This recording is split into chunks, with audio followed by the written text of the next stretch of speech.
Bem, então vamos hoje para a nossa primeira aula, de fato, sobre a filosofia de Hegel.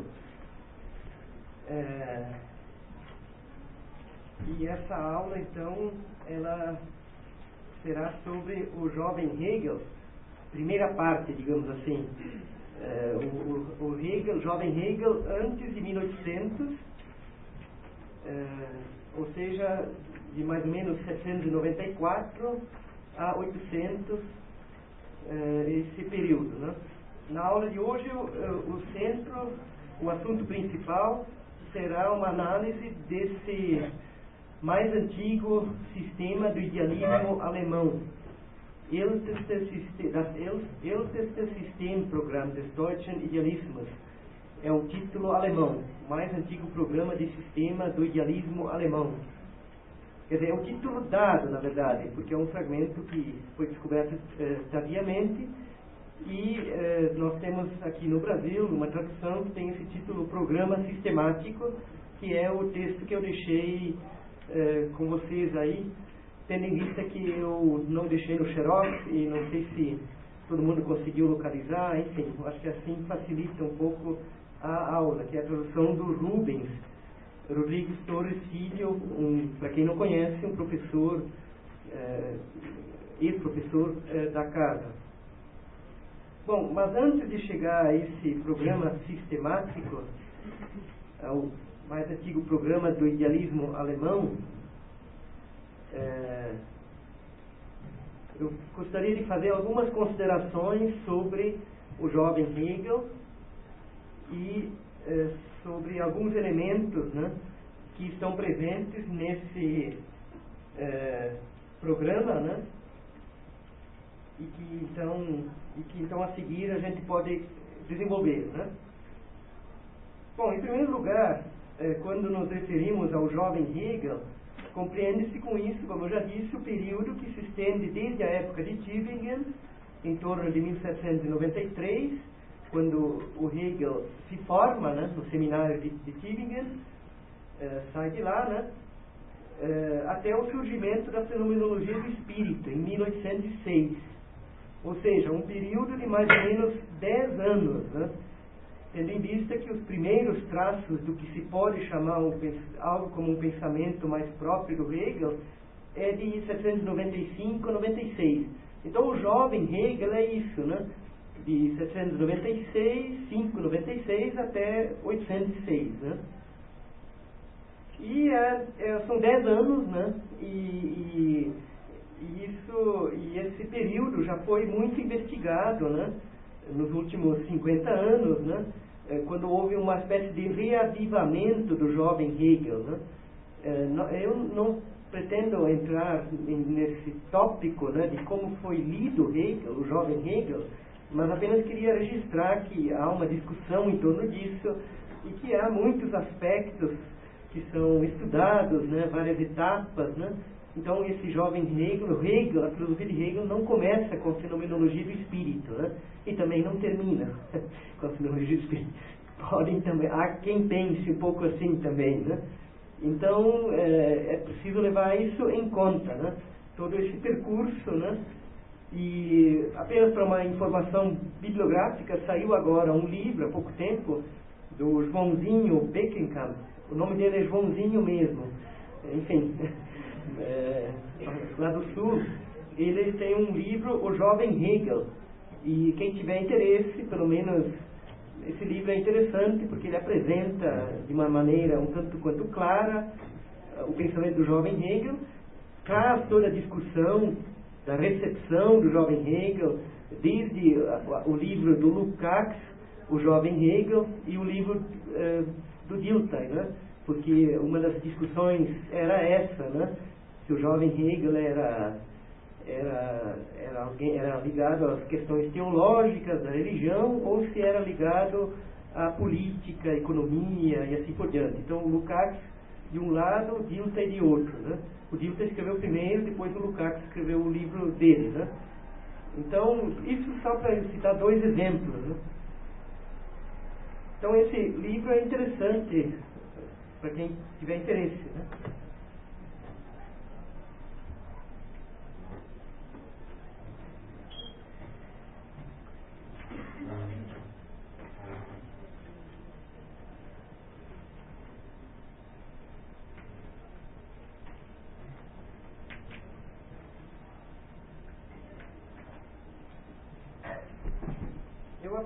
não concordo muito com a perspectiva do Beckenkamp, embora eu considere ele um importante estudioso, mas a perspectiva dele é kantiana, de pensar que o Hegel continua uma questão ética a partir da filosofia do Kant, né? E aqui nas nossas aulas, né, a gente então vai se concentrar no período anterior a 1800, no primeiro momento, e depois o período de Viena. Talvez nessa aula de hoje eu havia sugerido a leitura dos esboços sobre os fragmentos sobre amor e religião, né? Talvez a gente nem não chegue nesses fragmentos, né? Seja assunto da próxima aula, e também junto com isso o fragmento sobre o amor, e talvez na próxima aula ainda o fragmento de sistema, que é de 1800. Para na terceira aula entrarmos no escrito sobre a diferença, a introdução, né? Então esse é mais ou menos o plano, mas vamos deixar as coisas caminharem, né?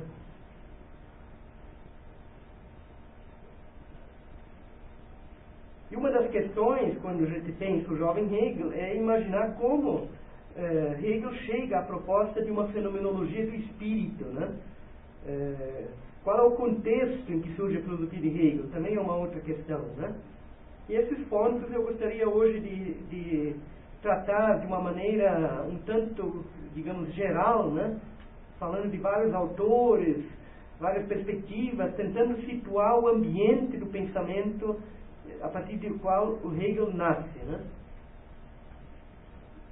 Inicialmente, é interessante observar que nos escritos de juventude, Hegel coloca no centro de sua reflexão o conceito de história, ligado à experiência concreta da constituição e da natureza dos diferentes povos. Segundo Jean Hippolyte, na época da juventude de Hegel, a filosofia não ocupa um lugar muito relevante. Ou seja, o pensamento de Hegel, sua filosofia, se institui por meio de preocupações que de início não são ainda propriamente filosóficas, ou estritamente filosóficas. Sobre isso, diz Hippolyte, Hegel se mantém muito ligado ao concreto, e o concreto para ele é a vida dos povos, o espírito do judaísmo e do cristianismo. Isso é da introdução à filosofia da história de Hegel.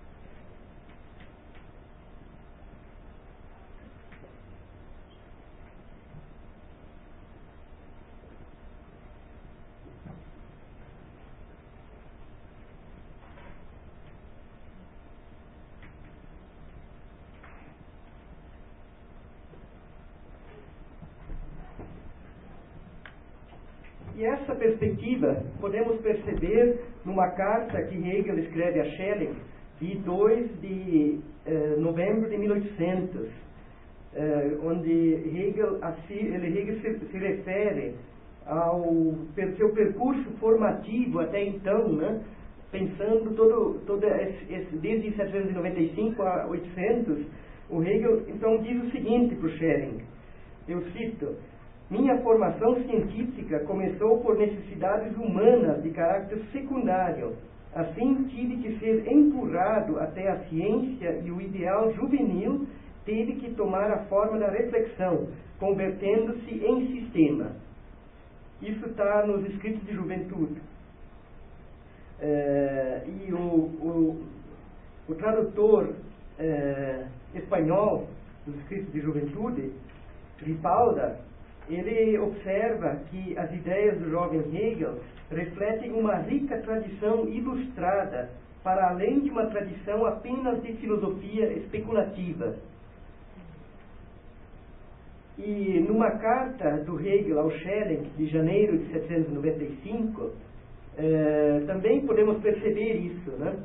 que Hegel revela pouco interesse filosófico restrito, quando ele fala que certas questões apenas têm em vista a razão teórica, e que ele, Hegel, pretende se aplicar à filosofia de Kant e ao campo moral e teológico. Isso está nessa tradução da correspondência de Hegel com Hölderlin e Schelling, feita pelo Sérgio Portela, que eu indiquei para vocês.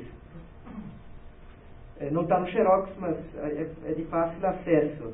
Na carta, então, de janeiro, em certo momento, Hegel fala o seguinte para o Schelling, aqui na página 59. Há algum tempo tenho me dedicado em especial à filosofia kantiana, com o objetivo de aplicar algumas de suas teses mais importantes a certas ideias que nos são comuns, ou a elaborar estas baseando-me naquelas. Então, nesse trecho, esse tenho me dedicado em especial à filosofia kantiana não deve nos levar a pensar que Hegel estava estudando atentamente nuances da filosofia crítica. Não, é importante isso, com o objetivo de aplicar algumas de suas teses, né? E aí o Hegel continua: os esforços modernos por alcançar uma profundidade cada vez maior, como os de Reinhold, me são pouco conhecidos. É que essas especulações me pareceram incidir somente a razão teórica, não aplicáveis a certos conceitos de utilidade genérica. Então, essa referência ao Reinhold remete à recepção do Kant no início do idealismo, né?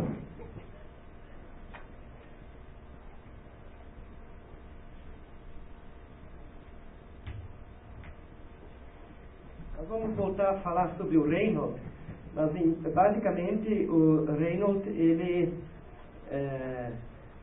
pensava em estabelecer um fundamento da filosofia de Kant a partir da categoria da representação como o momento unificador, né? E então isso o Hegel diz, olha, isso como se o Hegel quisesse dizer, essas coisas não me interessam. Vão interessá-lo no Differenzschrift, no escrito sobre a diferença, que justamente o subtítulo é Contribuições à maneira como o Reinhold compreende o que é o idealismo, a partir de Kant, né?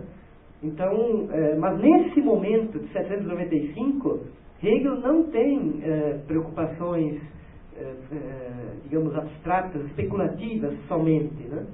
Pode-se até, de alguma maneira, dizer, como nós vamos ver nessa aula de hoje, que ele se coloca numa certa esteira, num certo campo do Schelling e do Hölderlin, os dois amigos de Tübingen. Mas isso não significa que o Hegel estivesse naquele momento não fazendo nada. Justamente ele estava preocupado com outras questões que nessa carta ao Schelling a gente consegue um pouco perceber, né? Essas questões da teologia, da discussão teológica da época, né? E ele então fala num certo momento, talvez valha a pena examinar isto mais de perto, né? Enfim, mas o que eu queria de início ressaltar é que o Hegel tem uma visão, digamos, histórica dos eventos humanos e que, bem ou mal, isso também está presente nos outros, no Schelling e no Hölderlin, e isso é decorrência de uma atmosfera da época, né? Marcada pela Revolução Francesa.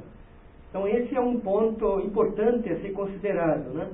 E aí eu cito um trecho da obra do Dilthey, aliás, tradução espanhola, Hegel e o Idealismo, Dilthey,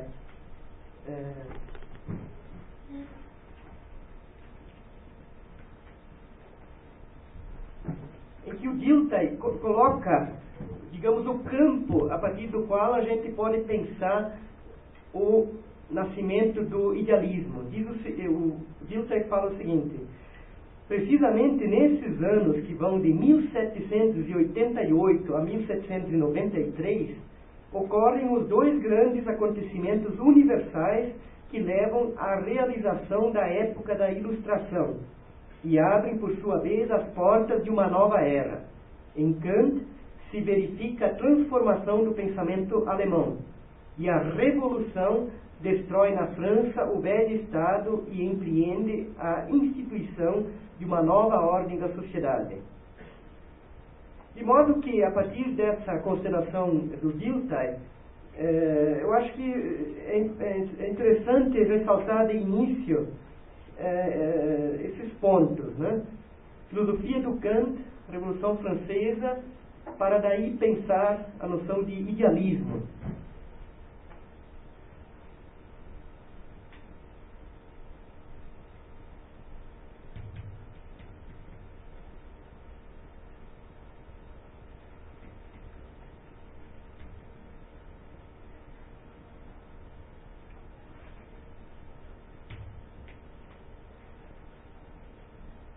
Porque, bem ou mal, essa conjunção de Kant com a Revolução Francesa permite isso constitui o universo do idealismo alemão, né?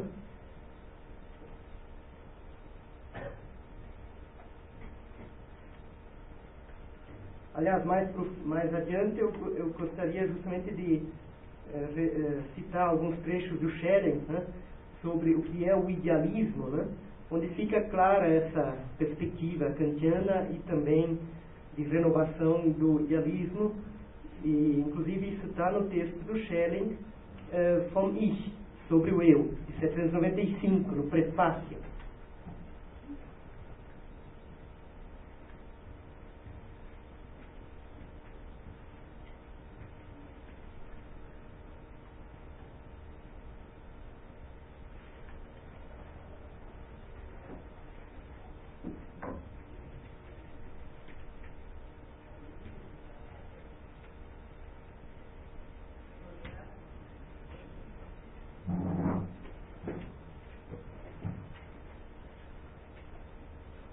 Vamos então começar a examinar esses aspectos aí,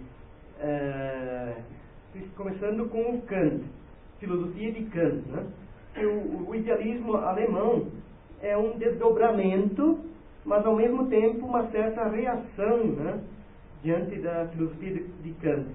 Agora, a questão é como que Kant é interpretado, como Kant é pensado nesse momento, né? E aí, obviamente, que não é possível fazer aqui um resumo, e nem é o caso, nem é pertinente fazer um resumo da filosofia de Kant, né? Isso também nem seria possível, né? Mas a questão é conseguir ter uma noção de como Kant era recebido e lido, né? Dentro dessa atmosfera de pensamento, né, que começa com o Reinhold, se estende pelo Fichte, né, e chega aos jovens, né, o Hegel, Hölderlin e o Schelling. Enfim, também está presente em outros autores, romantismo em geral, né. Romantismo e idealismo naquele momento não eram categorias tão distintas como depois passaram a ser, né? Eu digo isso porque esse Kant que aparece aí pode talvez não ser um Kant, digamos, correto do ponto de vista da história, da filosofia e assim por diante, né? Inclusive porque os próprios autores, o Schelling, o Hegel, o Fichte, todos sempre se referem a uma distinção entre espírito e letra. Uma coisa é o espírito da filosofia kantiana, outra coisa é a letra, e é preciso aprender o espírito, né? É assim que com Hegel, no escrito sobre a diferença, ele começa falando disso, em relação ao Kant, né? Espírito especulativo, né? E no Fichte tem até um texto, Espírito e a Letra, enfim, e é um tema central, né? No caso do Schelling, basta ver essa carta da correspondência, né? Que ele também se refere a essa questão do espírito, né? Kant nos deu os resultados, mas as premissas seguem faltando, e assim por diante. Essa carta é de 6 de janeiro, né? Do Schelling ao Hegel.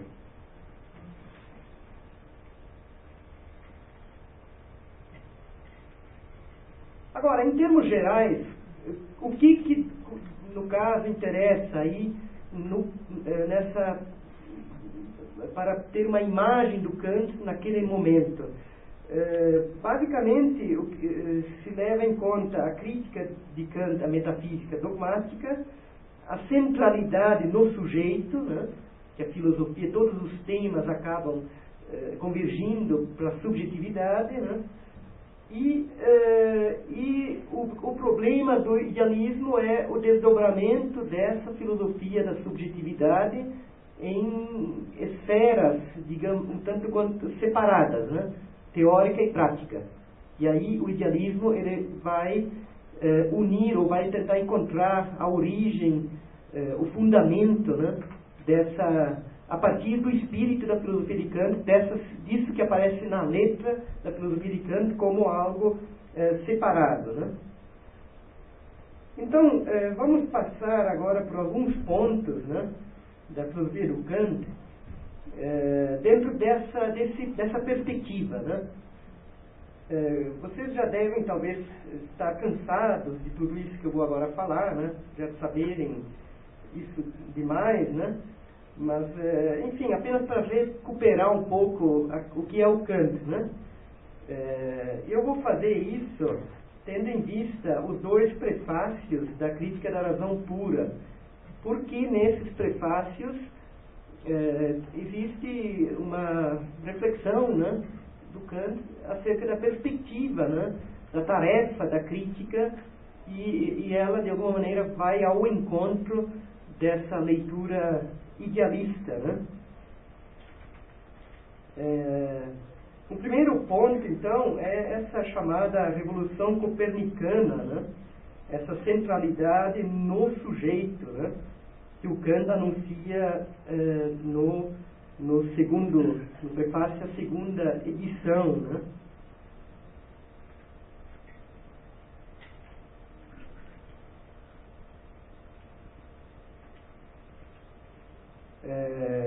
Quando Kant aqui fala em B16, B17, né? Ele se refere ao que a crítica, no fundo, remete a uma primeira ideia de Copérnico, né? Ao perceber que pouco adiantava na explicação dos movimentos do céu, admitindo que todo o exército das estrelas gravita em torno do espectador, tentou ver se não seria mais bem sucedido fazendo girar o espectador e deixando as estrelas em estado de repouso. Ora, na metafísica se pode fazer uma experiência análoga no tocante à intuição dos objetos. Se a intuição tivesse de acomodar-se à natureza dos objetos, não vejo como seria possível conhecer a priori alguma coisa a respeito deles. Mas, se ao contrário o objeto, enquanto objeto dos sentidos, se acomoda à natureza da nossa faculdade de intuição, então sim, posso muito bem representar-me tal possibilidade.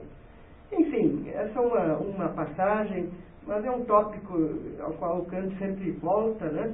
Que é essa centralidade no sujeito, né? E que então vai ser o centro da crítica, né? Que está na base das 3 críticas kantianas, né? A crítica da razão pura, da razão prática e da faculdade de julgar, né? E aí a questão é saber como que esse termo crítica estrutura toda a filosofia kantiana, né? Nos prefácios a gente consegue perceber bem essa perspectiva, né? Tendo em vista que nos 2 prefácios, digamos que o alvo ou o campo é a metafísica, né? No primeiro prefácio, o Kant começa tratando da metafísica tradicional, da maneira de pensar, da metafísica que é um anseio dos homens, perguntar por questões que ultrapassam a experiência, mas que ao mesmo tempo, a característica de toda a metafísica é que quando se ultrapassa esse terreno da experiência, entra-se em apuros, né? e que então a crítica ela surge para, digamos assim, colocar isso nos seus devidos lugares, né? Isso é o percurso do primeiro prefácio, né? E aí o Kant também apresenta um método de investigação, né? Centralizada na atividade do entendimento. Isso é interessante porque esse é um ponto central para o Hegel, porque é pela figura do entendimento e do que está na base do entendimento, que é o pensar, a atividade do eu, né? É que ali se decide muita coisa, né? E o Hegel, porque veja só, o Kant, num certo momento, fala que o método da investigação, da crítica da razão pura, recai em grande medida sobre a atividade do entendimento, no que se refere ao critério da certeza e o outro critério da clareza. E que essa investigação do entendimento se refere tanto à validade objetiva de seus conceitos a priori, quanto à consideração do próprio entendimento puro.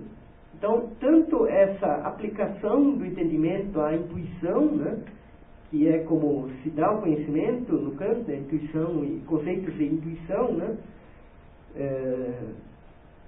intuições sem conceitos são cegas, intuições sem conceitos são vazios, né? Enfim, essa reciprocidade, né, da intuição, que é o recheio dos conceitos, e os conceitos que dão uma luz, fazem com que a intuição deixe de ser cega, né? Isso é o cerne do conhecimento, do começo da crítica da razão pura, né? E o Kant, nesse prefácio, a primeira edição, apresenta esses dois aspectos. De um lado, uma aplicação do entendimento sobre a intuição, mas de outro lado, esse entendimento enquanto ato puro, né? Do que está na origem do entendimento. Ora, para o Hegel, é justamente esses dois lados que teriam que ser melhor conectados no Kant, né? Nós vamos voltar, aliás, essa apresentação aqui da filosofia do Kant, que eu estou agora fazendo em vista do programa, para chegarmos ao programa, nós vamos voltar ao Kant em alguns outros momentos, principalmente na lógica do Hegel, quando o Hegel se debruça sobre essa dedução dos conceitos, né? Da crítica da razão pura, né? Mas o fato é que o exame da metafísica passa por um equacionamento desse aspecto do conhecimento e do que transcende o conhecimento. E aí no centro está o entendimento. E como que o entendimento realiza o conhecer e como ele tem seus limites, digamos assim, né?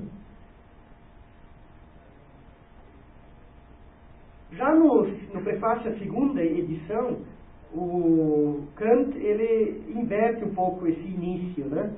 Ele começa tratando da base sólida, dos saberes que podem tratar da metafísica, para depois apresentar a metafísica que contrasta com a certeza. Aliás, então, ele começa falando da lógica, depois da matemática e da física, né, como caminhos seguros, né, a serem trilhados pela metafísica. São ciências que procedem a priori e contraste com a incerteza da metafísica.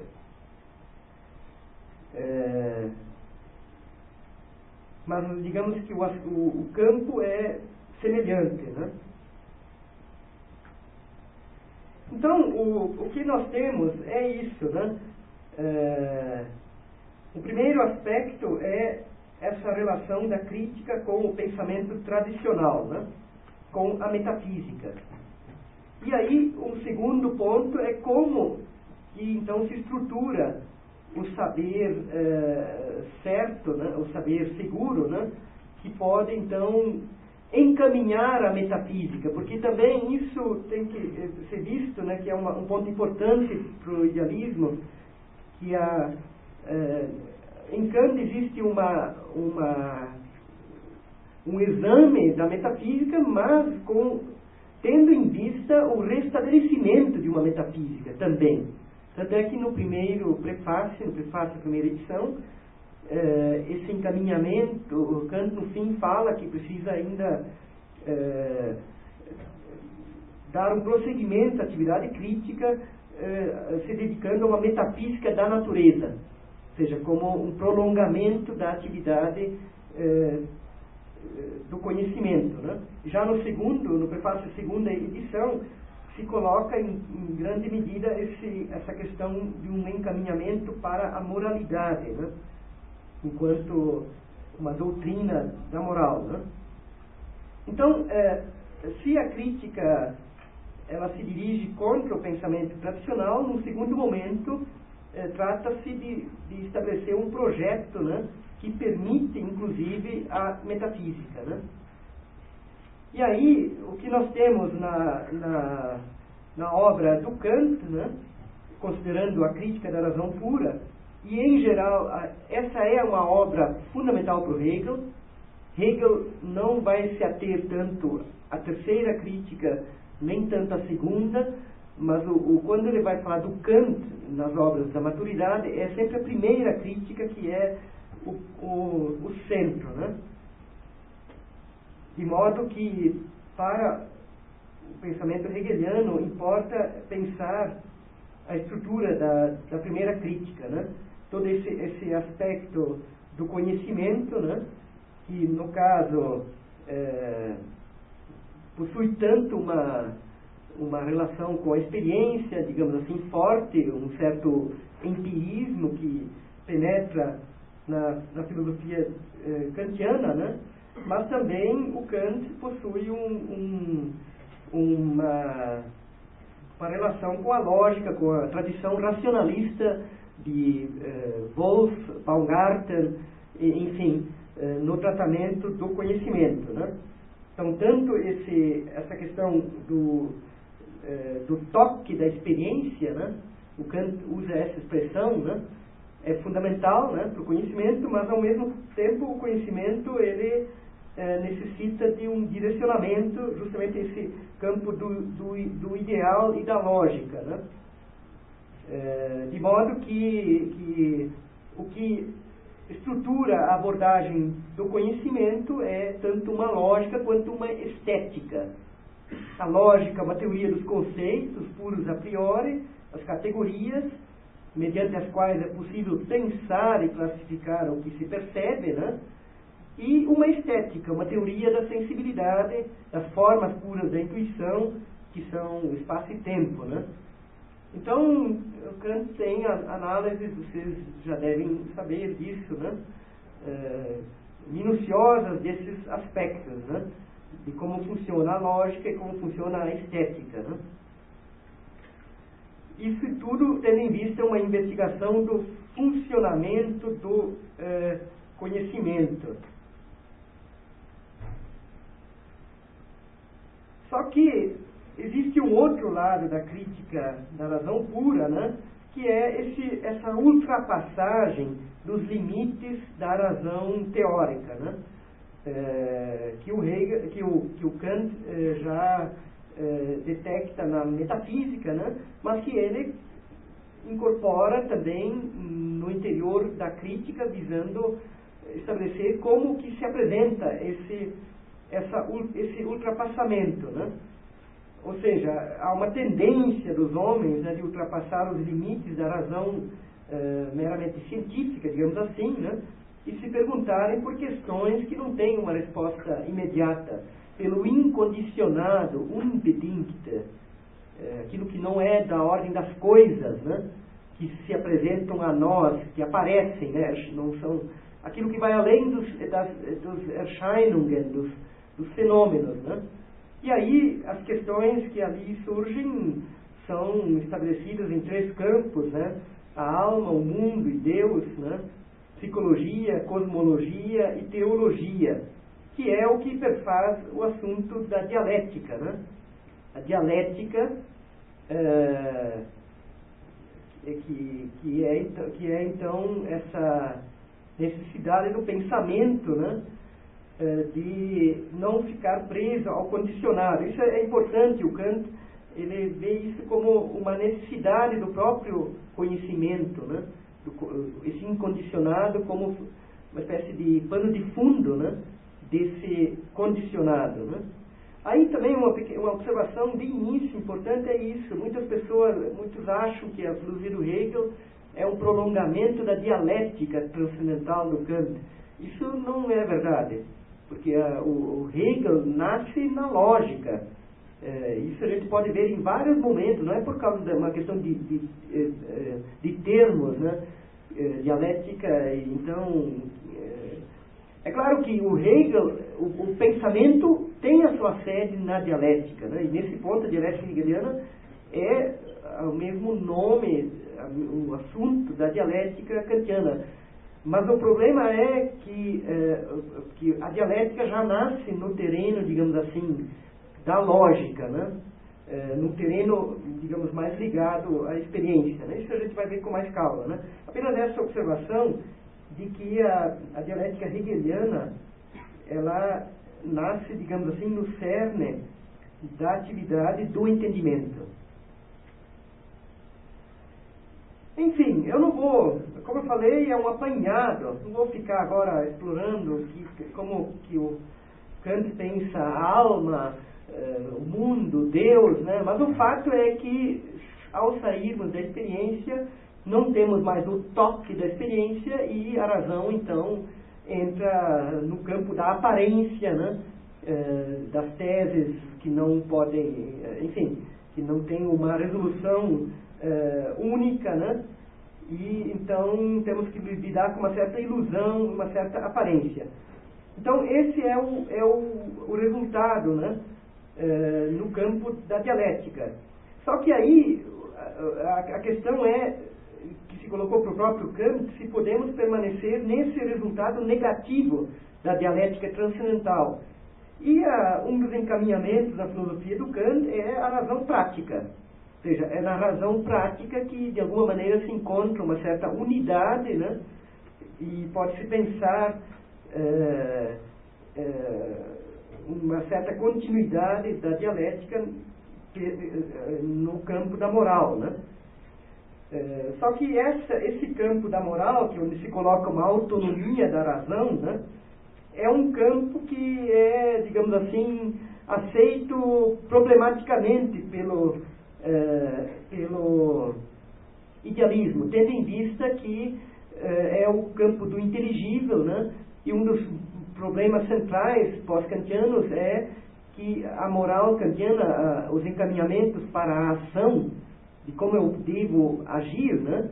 Eles são marcados por um formalismo, ou seja, e por uma determinação que sufoca, digamos assim, a sensibilidade, sufoca a alteridade e tudo mais, né? Esse problema migra para o campo da religião, no caso do Hegel, né? Em que ele vai ver em formas da religião esse caráter determinante de uma razão que estabelece, né?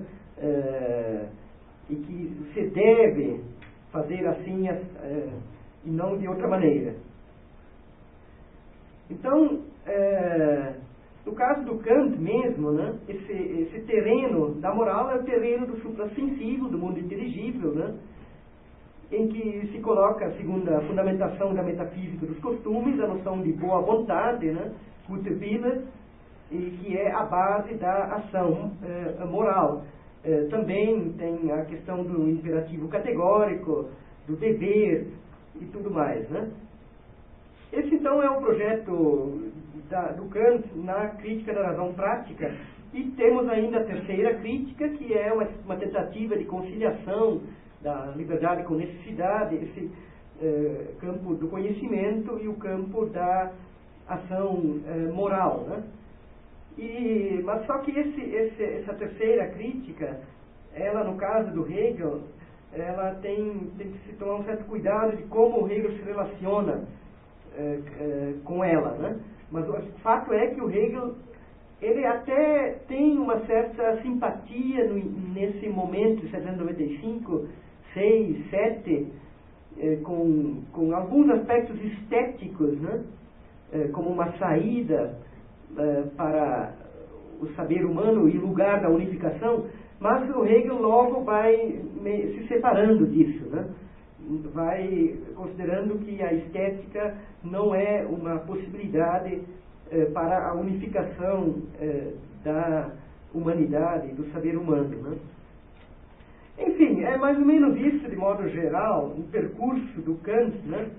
E o que é importante, como eu já falei no início, não se trata aqui de fazer um resumo das minúcias da filosofia kantiana, o importante é essa recepção. E aí, se a gente observar o resultado da filosofia kantiana, e também tivermos em conta a atividade do Fichte, né? O que fica é isso, existe essa ideia de uma razão cindida, de uma razão que tem duas regiões, o conhecimento e a ação. E interessa encontrar o ponto de unificação. No caso do Fichte vai ser a subjetividade, né? Segundo o Nikolai Hartmann, que é um comentador do idealismo alemão, nessa obra Filosofia do Idealismo Alemão, em Kant ocorre a separação entre o saber e a realidade. Nossa capacidade intelectual não consegue conhecer as coisas em si, tais como são para si, mas apenas tais como são para nós, na medida em que são fenômenos. E o que vai ocorrer é que o Hegel vai criticar essa separação entre o saber e a realidade, né? Isso já está logo no início da fenomenologia do espírito, né? Quando o Hegel fala que é preciso partir do absoluto, né? E é também uma exigência colocada pelo Schelling nesse texto sobre o eu.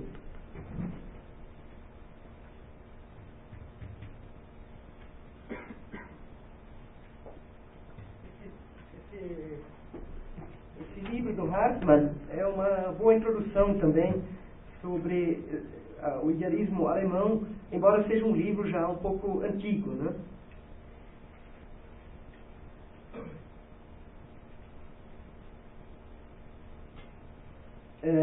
Então, o que se passa é isso. Há percebe-se que o Kant tem uma separação, né? E todo o idealismo a partir do Reinhold, que já vai em busca de uma unificação. E isso logo adquire o nome de absoluto. Quer dizer, o absoluto é o ponto que tem que ser encontrado na filosofia do Kant em meio a essa separação entre o saber e a realidade, entre o homem e o mundo, né? E isso o Schelling exprime bem essa tarefa da filosofia numa carta de fevereiro de 1795.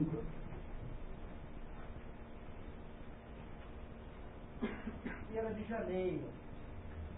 Outra de fevereiro.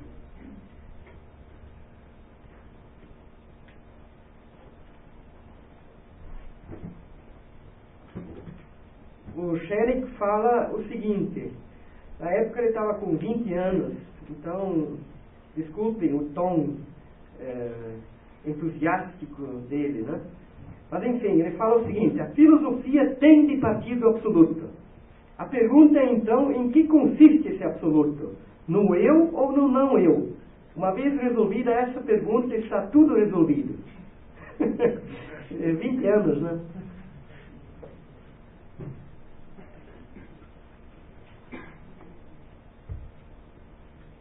Isso está nos escritos de juventude também, página 59, né? Então, essa é a questão, né, de partir do absoluto, do centro. E isso no Fichte, né, vai ser a atividade do pensamento, do eu. Do eu, no caso, isso é importante ressaltar, né? Eu, no caso, não é uma categoria psicológica. Não é o que vai ser depois no Schopenhauer, né? O Schopenhauer é que passa tudo isso, do Kant, do idealismo, para um terreno psicológico, antropológico, e assim por diante, e já vai preparando o século XIX em diante, né? Mas naquele momento, no Kant, no Schelling, em todo mundo, eu é uma categoria universal, né? Tanto é que quando o Schelling escreve sobre o eu, embora ele tenha 20 anos naquele momento, ele podia pensar que seja sobre ele, né? Mas é sobre o eu, enquanto categoria, vom Ich, né? Não está falando dele, né? Enfim, tem uma trivialidade isso, né? Mas é que isso está na base de uma questão bastante intrincada da crítica da razão pura do Kant, que é essa relação entre consciência e consciência de si. E na dedução das categorias, o Kant tem lá uma referência de que o eu penso que acompanha todas as minhas representações, né?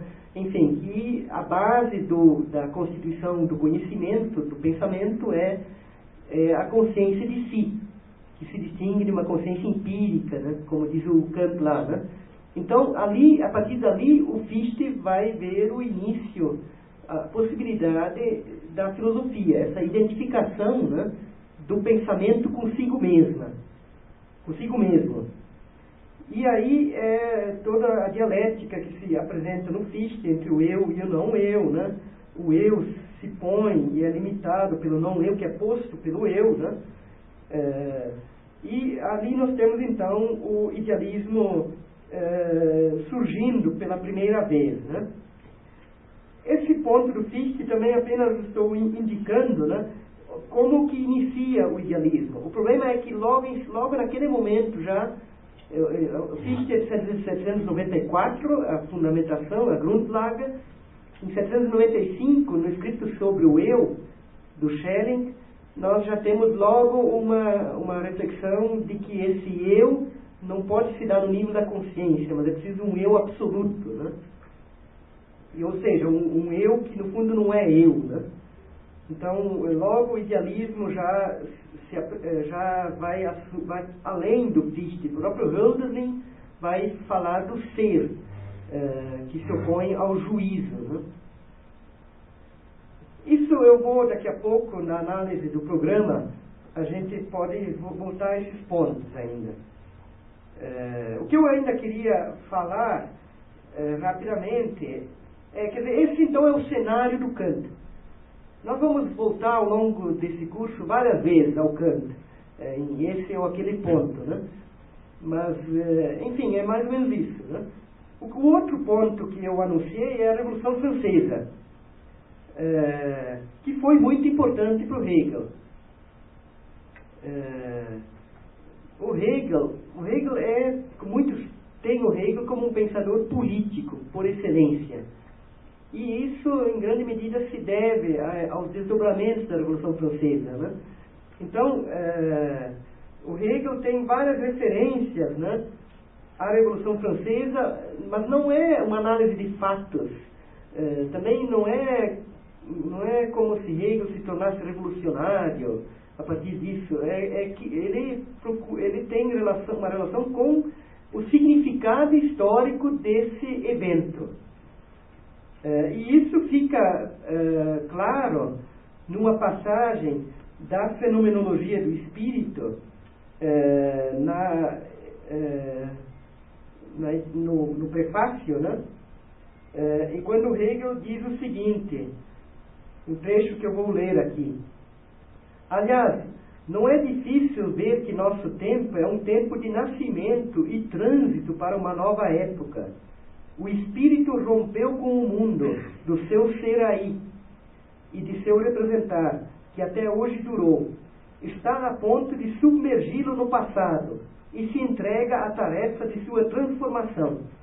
Certamente o espírito nunca está em repouso, mas sempre tomado por um movimento para a frente. Na criança, depois de longo período de nutrição tranquila, a primeira respiração, um salto qualitativo, interrompe o lento processo do puro crescimento quantitativo, e a criança está nascida.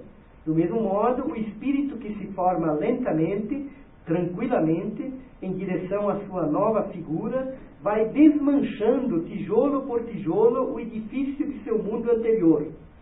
Seu abalo se revela apenas por sintomas isolados, a frivolidade e o tédio que invadem o que ainda subsiste, o pressentimento vago de um desconhecido são os sinais precursores de algo diverso que se avizinha. Esse desmoronar-se gradual, que não alterava a fisionomia do todo, é interrompido pelo sol nascente, que revela num clarão a imagem do mundo novo. Isso está na edição da Voz, no parágrafo 11, página 26, edição de 2001. Então, o que nós temos nesse trecho é essa transformação dos tempos, né? Essa passagem do antigo regime para uma nova ordem, né? E que é comparada a um percurso, né? Da humanidade, da criança e tal, né? E a essa ideia de desmanche, né? de desmoronamento. Isso é um ponto importante para o Hegel, que aparece na política, né? Como pensar a política se não existe mais uma ordem estável, né? Uma ordem, digamos assim, secular e tudo mais, né? Então é preciso se inserir no campo das relações humanas de uma nova maneira, né? Isso apenas para citar um desdobramento, né? E é interessante que essa associação do idealismo com a Revolução Francesa, com essa centralidade na subjetividade, é a mesma percepção que o Schelling tem no texto dele, Vom Ich als Prinzip der Philosophie, que é de 1795, como eu já pus ali. O subtítulo é Oder über das Unbedingte im menschlichen Wissen, ou sobre o incondicionado no saber humano, oder über das Unbedingte im menschlichen Wissen. Ou seja, o eu como princípio da filosofia. E esse incondicionado que está já no Kant, né? Que aqui então o incondicionado no saber humano. Ou seja, essa unificação pensada da perspectiva de uma ordem em que o homem é o centro. Então isso é de alguma maneira o idealismo, né? Mas isso só é possível, essa centralidade do incondicionado no homem, porque houve a Revolução Francesa, que também pôs o homem, a partir de agora o homem tem que organizar o mundo, né? Democracia e esses conflitos, né, que nós temos desde aquela época, cada vez mais, né? Isso faz parte, é uma consequência, e não vai ser sempre assim, né? Enfim, o interessante é que o Schelling, no prefácio a essa obra do Vom Ich, você vê, 20 anos ele escreve isso, né? Mas aqui o prefácio ele já era mais velho, 1809, né? Ele fala que o idealismo, né? Nessa obra dele, em 1809, ele se refere ao texto de 1795. Ele diz que o idealismo, que essa obra mostra o idealismo em sua aparição a mais fresca. E um pouco adiante, ele diz justamente nessa mesma linha do Hegel, né? Usando uma imagem, né? Ele diz o seguinte: se a aurora uma vez apareceu, o sol não pode mais deixar de nascer. Interessante essa ideia do sol, né? Os dois autores, né? E nesse prefácio a gente percebe dois aspectos, né, que estabelecem, digamos, um quadro do idealismo. Um aspecto se refere ao projeto de expor os resultados da filosofia kantiana, reduzidos aos últimos princípios do saber, né? Aqui na página 42 da edição da Ausgewählte Schriften, o Schelling fala que essa recondução aos die letzten Prinzipien alles Wissens, quer dizer, eu tentei reconduzir, né, os resultados da crítica da filosofia crítica aos últimos princípios de todo o saber. Isso na página 42 dessa edição, né? E é o que também aparece na carta, né? Da Noite de Reis, 6 de janeiro de 1795, Schelling a Hegel. Nessa época, falando a verdade, o Schelling estava ensinando Hegel, né? que se passa, né? Ele fala o seguinte: a filosofia não é algo acabado. Kant nos deu os resultados, mas as premissas seguem faltando. E quem consegue compreender resultados sem premissas? Um Kant, bem, mas e o resto? Fichte, quando esteve aqui pela última vez, disse ser necessário um gênio de Sócrates para penetrar em Kant. Cada dia estou mais certo disso. Temos que ir mais longe com a filosofia. Kant varreu tudo. Como? Como saberemos? É preciso torturá-lo ante seus olhos ou deixá-lo sentir com as suas mãos. Os grandes kantianos que agora estão por toda parte. Aí começa a crítica aos kantianos da época, e aí mais adiante ele fala: Fichte levará a filosofia a uma altura que levará a vertigem à maioria dos kantianos. Olha, uma pequena observação, essa tradução não está muito legal, desse rapaz aí, Sérgio Portela. Mas enfim, no prefácio, toda essa relação com o Kant, no prefácio ao von Ich, né? E é preciso reconduzir os resultados da razão crítica a princípios últimos, ou seja, encontrar os princípios mais elevados sobre os quais se apoiam as deduções kantianas, como o Schelling fala na sequência, página 43 e 44. Ir atrás da unidade absoluta mais elevada que o autor da crítica da razão pura apenas pressupôs. E a pergunta é: qual a natureza desses princípios mais elevados? E aí o Schelling, já antecipando o próprio texto sobre o eu, né, ele não pode ser um princípio objetivo. Tem que ser, não pode ser um não-eu determinando um eu. E também não pode ser um eu determinando um não-eu apenas, né? Esse, então, é um aspecto que ele ressalta no prefácio. E o outro aspecto é essa transformação da filosofia, esse projeto que Schelling considera que deve ser uma revolução no homem, que parta da consciência de seu ser.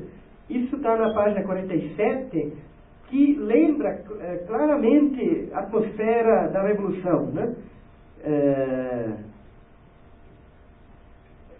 Veja só, surge a expressão terror até, né?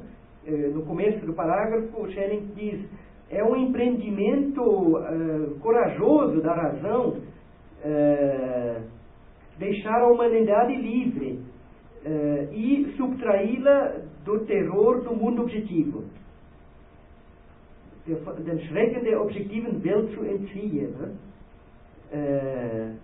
Mas aí ele continua de como esse empreendimento da razão de deixar a humanidade livre passa por despertar uma consciência. Ou seja, a revolução, é preciso fazer uma revolução no homem desde o plano da consciência de seu ser. É preciso partir dessa consciência de si. Ou seja, vocês veem aqui um Kant, o espírito da revolução que converge com a própria atividade da filosofia preconizada pelo Fichte, que é essa consciência de si. De modo que um projeto do saber humano deve ser o de reconduzir todas as ciências a uma única ciência guiada pela lei da liberdade. De modo que possa ser preparado, diz Schelling, ao menos, o grande período da humanidade. Então, essa expectativa de utópica, né, também está presente no idealismo aí, né? É interessante observar, né? E como o Schelling vai desenvolver isso sobre o eu? Ele vai se perguntar no primeiro parágrafo sobre o fundamento último, né, absoluto, o incondicionado, né, de toda a realidade. E esse absoluto só pode ser um eu absoluto, mas não pode ser um eu que se identifique com a consciência, né? Aí estaria o erro do Reinhold. No parágrafo 5º, o Schelling examina o Reinhold que procura estabelecer um criticismo incompleto, na medida em que Reynolds vê na representação a unificação, né? E no parágrafo 8, essa distinção que já é a marca do idealismo para além do Fichte, né? De uma intuição intelectual que não seja um eu absoluto e não um eu empírico, né? Essa distinção de eu absoluto, que no fundo é uma expressão problemática em si, né? Porque por isso Hegel vai dizer que é o absoluto, das absolutas, não um eu absoluto, né? Como o Schelling depois também vai usar essa expressão, né? Enfim, o que eu queria indicar é essa confluência, né? Essa constelação complexa de filosofia kantiana, Revolução Francesa, mediada aí pelo Fichte, que dá nascimento ao idealismo, né? E como no Hegel, a Revolução ela acaba se desdobrando em outros tópicos, né? Por exemplo, quando Hegel fala na filosofia do direito, prefácio, que todo indivíduo é um filho de seu tempo, e por isso a filosofia também deve aprender sua época e pensamentos, né? Ele está tendo, isso é um certo eco, né, da situação de renovação da época, né? E também essa outra expressão, o real é racional, o racional é real, e que a filosofia não pode ser edificante, mas que a filosofia tem que estar ligada à transformação, né? Isso no prefácio da filosofia do direito, né? E também essa ideia da ave de Minerva que alça o seu voo ao entardecer, são metáforas, imagens, né, ligadas à história e tendo em vista uma transformação que ali ocorre, né? E é também a motivação, a revolução é o que faz o Hegel pensar sobre a própria Alemanha, né? Nesse texto, a Constituição Alemã de 1800, quando Hegel fala que a Alemanha não é mais um Estado. Então, esse é também um ponto central, né?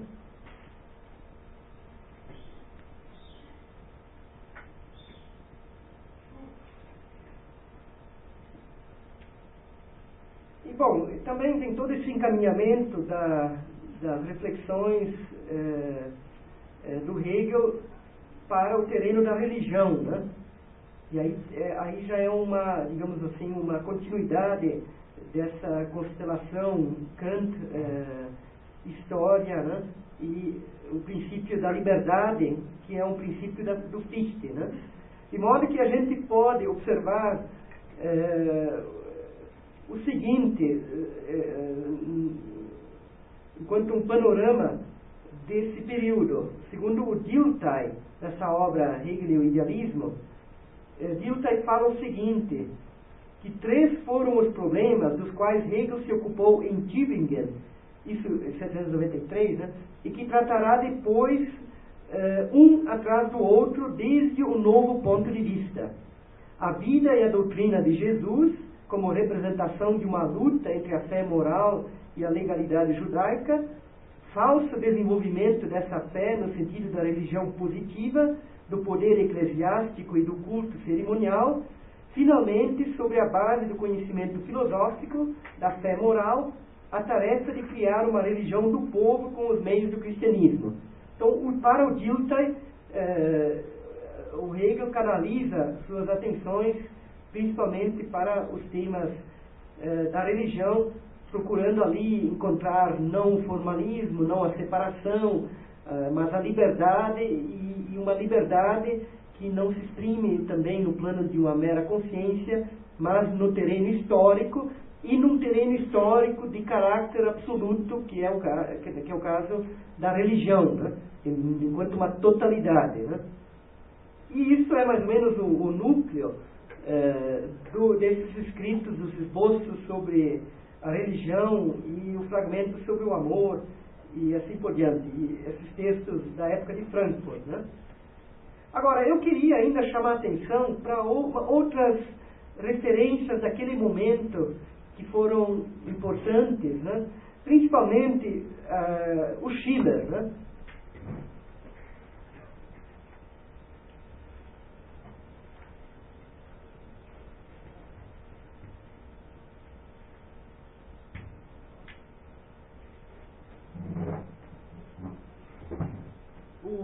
O Schiller, ele foi um mentor do Hölderlin, e o Hegel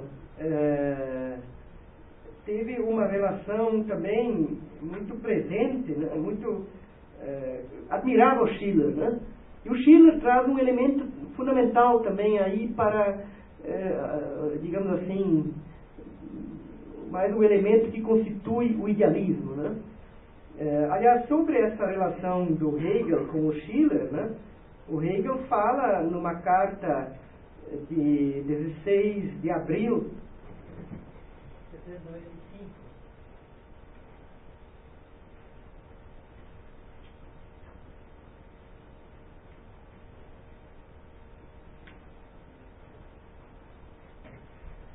Numa carta ao Schelling, ele fala que as cartas sobre a educação estética do homem, do Schiller, que é de 1795, né, que é uma obra-prima. Então, isso por si só exprime a admiração que o Hegel tinha pelo Schiller, né? Agora, como que o Schiller pode ser enquadrado, inserido nesse campo do idealismo nascente, né? Tem a questão da humanidade, da noção de desenvolvimento do homem, né, que aparece no mais antigo programa, depois a gente vai ver, né? Mas um ponto importante no Schiller é a percepção que o Schiller tem da época moderna.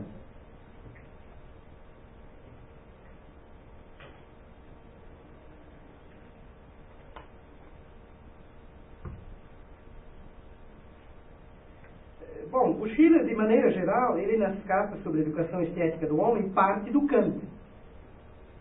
Todos partem sempre do Kant, né? E ele procura ali, então, encontrar uma unificação entre sensibilidade e racionalidade. Isso também é muito conhecido, né? O estado estético, o homem só é homem quando brinca, né? O impulso lúdico, que é o terceiro impulso, o impulso sensível, o impulso racional, né? Terceiro caráter, e tudo isso do Schiller, né? Que, enfim, é uma obra importante, central na estética, né? Mas às vezes as pessoas tomam ela de maneira muito simplista, né? Achando que, enfim... e também, mas o importante é perceber que o Schiller não é... A relação do Hegel com o Schiller não é essa saída estética, essa educação estética que é o forte, mas é a percepção que o Schiller tem da época moderna, que aparece na quinta e na sexta carta sobre a educação estética.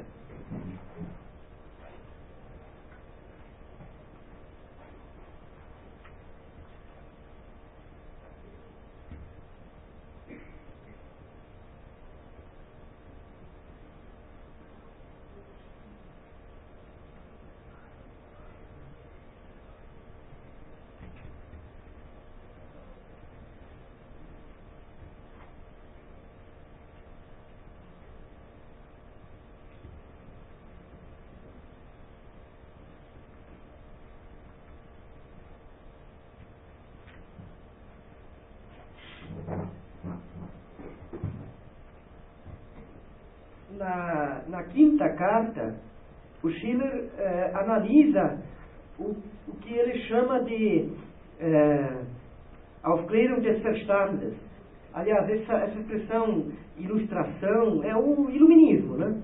Aufklärung, né? Escrever no quadro. Essa é uma das palavras, poucas palavras em alemão que tem que saber.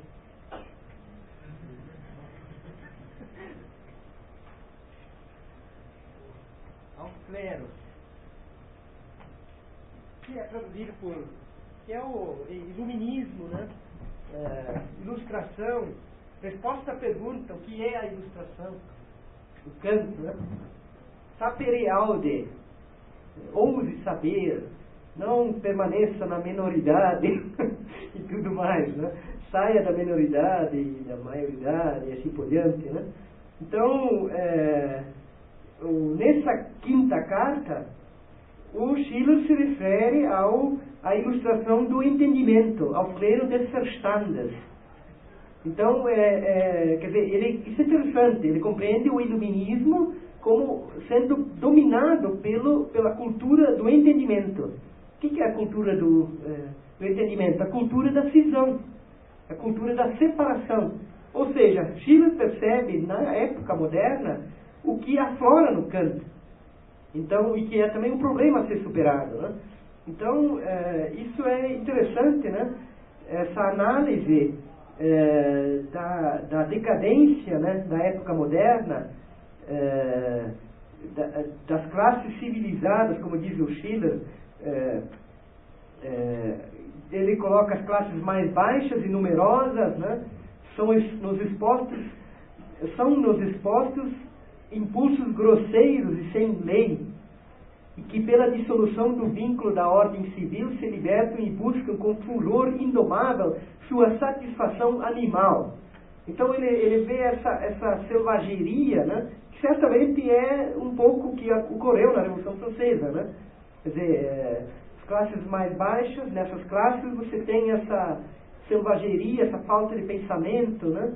É possível, portanto, que a humanidade objetiva tivesse motivos para queixar-se do Estado. A subjetiva tem de honrar suas instituições. Então essa é uma análise dos chamados pobres, né?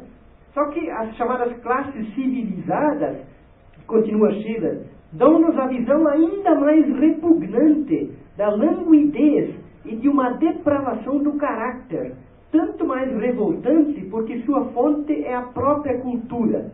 Ou seja, a própria cultura é responsável por esse desvio, né? E aí ele considera, do filho da natureza resulta quando descamba um furioso, aquela classe primeira, do discípulo da arte um indigno. A ilustração do entendimento, da qual se gabam, não sem razão, os estamentos refinados, mostra em geral uma influência tão pouco enobrecedora sobre as intenções, que até pelo contrário solidifica a corrupção por meio de máximas. Então essa fixidez, né, da cultura. Então aqui nós temos uma noção de que a cultura, ao contrário de boa parte do século XVIII, aí é claro, está o Rousseau como presente como referência, né, que a cultura corrompe e assim por diante, né? Mas o Schiller ele leva isso ainda mais adiante, né? Então, e ele conclui nessa quinta carta dizendo: a cultura, longe de nos pôr em liberdade, apenas desenvolve uma nova carência a cada força que forma em nós. Os laços físicos estreitam-se mais e mais ameaçadores, até que o temor da perda sufoque mesmo o impulso ardente de aperfeiçoamento, e a máxima da obediência passiva valha como a suprema sabedoria humana. Vê-se assim o espírito do tempo balançar entre perversão e grosseria, entre desnaturado e meramente natural, entre superstição e descrença moral, e é apenas o contrapeso do ruim que ainda lhe põe por vezes limites. Então isso, a quinta carta sobre a época moderna, do iluminismo. E na sexta carta é a famosa carta dos gregos, né? É quando o Schiller se refere ao ideal dos gregos, que é um motivo de pensamento fortíssimo naquele momento, que de alguma maneira se une com a Revolução Francesa, com a expectativa da liberdade humana. O ideal do homem livre é de alguma maneira a Grécia. Então a Grécia surge como justamente um ideal, Griechenland como ideal, né?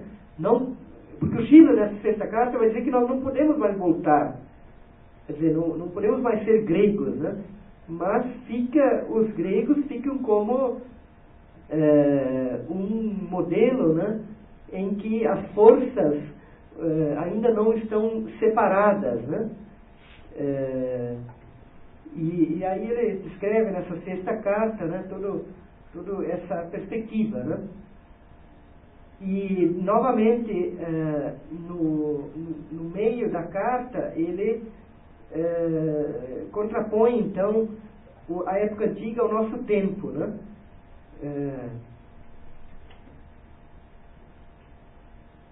Ele diz, a aparição da humanidade grega foi indiscutivelmente um máximo que não podia perdurar nesse nível nem elevar-se mais, né? Então essa fragmentação da época moderna é vista aqui como, de alguma maneira, uma certa perspectiva histórica, né? Como até uma certa continuidade do mundo antigo, né? Enfim, todo esse momento no Hölderlin vai estar muito isso presente, esse contraste entre o moderno, os alemães, né, cindidos no Hyperion, o romance do Hölderlin, aparece esse contraponto, né, e uma humanidade unida, unificada e assim por diante, né? Então esse aspecto ele é importante para o idealismo, né? Essa historização, essa percepção de que a separação humana que está na obra teórica do Kant, e que o Kant não se refere a fenômenos históricos, culturais, mas tudo isso o Schiller percebe como sendo algo da cultura. E é um ponto que o Hegel vai articular isso no Differenzschrift, quando ele vai pensar reflexão e cultura. Quer dizer, como que a reflexão se articula do interior da cultura, e que a reflexão não é um problema filosófico unicamente de uma faculdade ou de duas faculdades que entram num jogo ou coisa assim, né? Mas a reflexão é um problema do mundo, da cultura, enquanto tal, né? E o problema é basicamente que a época moderna, né? Quer dizer, a civilização grega é natural, a moderna é racional. E os governos modernos são como uma engenhosa engrenagem que funciona mecanicamente, na qual os cidadãos se distinguem por especialidades. O Schiller considera que vai se aniquilando a vida concreta individual, né? Conserva-se a sua custa a totalidade abstrata. De modo que o problema do mundo moderno especializado é que ele está orientado somente para o todo, mas um todo abstrato, um todo opressor, e não para os indivíduos. O indivíduo especialista é adequado para o todo, o coletivo, mas ele perde, enquanto tal, sua identidade com a unilateralidade. Diz o Schiller, embora o mundo como um todo ganhe, portanto, ao formarem-se em separadas forças humanas, é inegável que os indivíduos atingidos por essa formação unilateral sofrem como maldição esse destino. Aí a saída de Schiller é refazer em nós, né, através de uma arte mais alta, aquela totalidade em nossa natureza que foi destruída pelo artifício. E isso, então, o Hölderlin, no Hyperion, tem essa mesma perspectiva. O Hölderlin, na época, numa das cartas, ele fala que quer escrever as novas cartas sobre a educação estética do homem, né? E, no fundo, ele nunca escreveu isso, mas escreveu o Hyperion, que é, de alguma maneira, uma sequência, né? E o Hegel, né? Essa situação da Alemanha, né? No texto da Constituição da Alemanha, que eu já referi, ele afirma que a Alemanha não é mais um Estado, né? E que nenhuma nação tem uma Constituição mais miserável que o reino alemão. Que o direito de Estado, Staatsrecht, alemão, é propriamente um direito privado, Privatrecht. Ou seja, na Alemanha o todo é sacrificado pelos interesses privados e particulares, que reivindicam o poder do Estado para si, destruindo assim o caráter essencial e universal do Estado, né?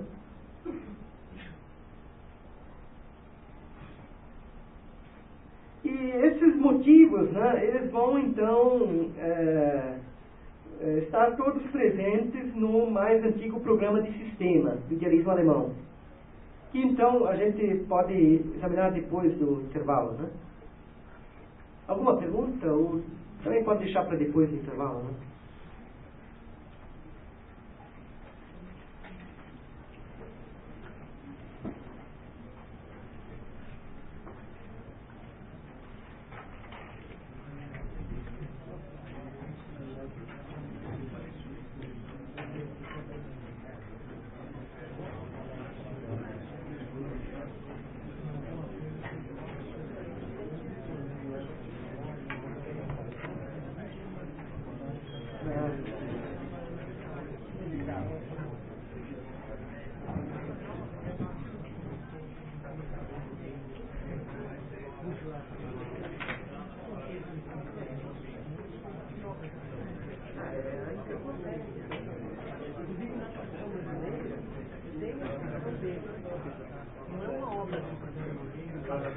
Também, não é comum.